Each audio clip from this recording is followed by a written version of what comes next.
If you have a Hubsan 501A, the Wi-Fi model, with the new compass in it, which is supposedly not necessary to calibrate it all the time, I'm going to show you a way that you can calibrate it all the time. And the reason I'm going to show you this is because if you look at this 501A I have here,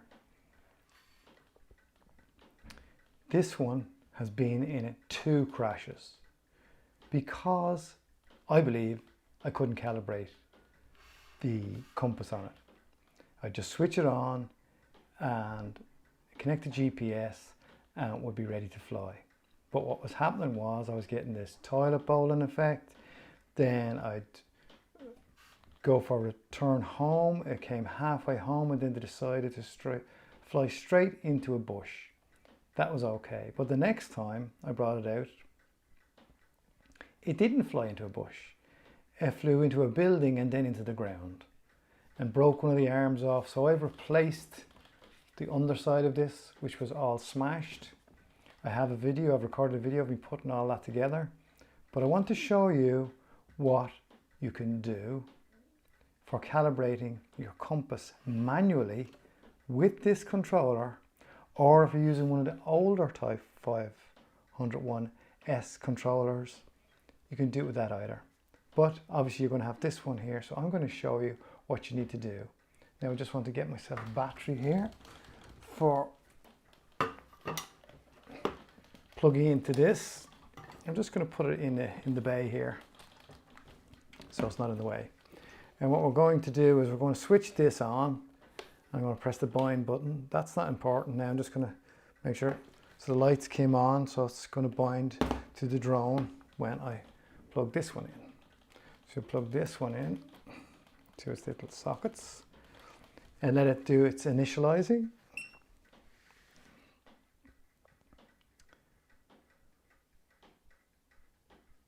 So it's done its initializing, and this is what you normally get. You go, okay, it's ready to fly. However, what we want to do is we want to set the compass manually. And so to do this, we're going to hold this joystick all the way to the left, and we're going to rock this back and forward. And just keep rocking this back and forward, and now you can see that the lights are going in clockwise direction. So what you do is you do your manual calibration, clockwise direction, and then eventually the lights change.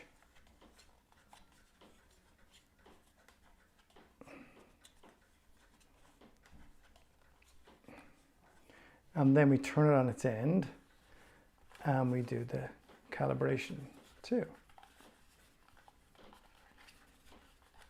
And you see all the lights are right. So it's going around again. So I'm going to do that again.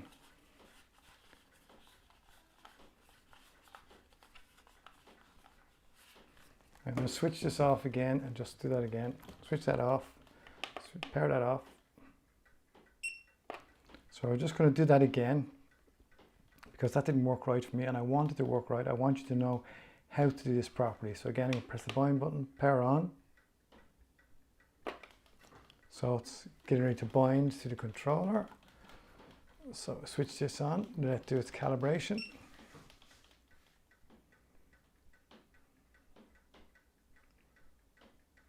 Now what I wanted to also show you was the Imu calibration, and the Imu calibration is for setting up the drone if you've been in a crash. It's like a reset of the whole system. So to do that, it's very simple. We're going to do the opposite of what I showed you a minute ago. We're going to hold this joystick over to the right, and then we're just going to rock this back and forward until them lights start to flash. Lights are flashing. It's doing its reset. It's done its reset. Simple as that. It has to be on a flat surface to do that. Now we're going to go for calibrating the compass, and we're going to hold the joystick across to the left joystick, and rock the right one back and forward until they start to go around. You see the lights going around in a circle. So we're just going to keep spinning this around until those light that changes. Go around in a circle. Sometimes you have to do this a lot of times. I don't know why, but we're still going around in a circle. We're still going around. No, now you see it's doing this intermittent flashing lights. So we're going to take it up now, and now, there you go. You've just manually calibrated your 501A Hubsan. So I hope this helps and keeps you out of trouble, because I'll be doing this every time after what I've experienced by not doing that. I want to make sure that when this goes up in the air, that it goes where I want it to go. And the other thing that I've seen people do is when you lift off, just leave it hovering for about 30 seconds. You may want to use the controllers left to right and spin it around, just move to the side, just give gentle movements, just so the GPS is well locked in. And then hopefully you'll have a good flight every time.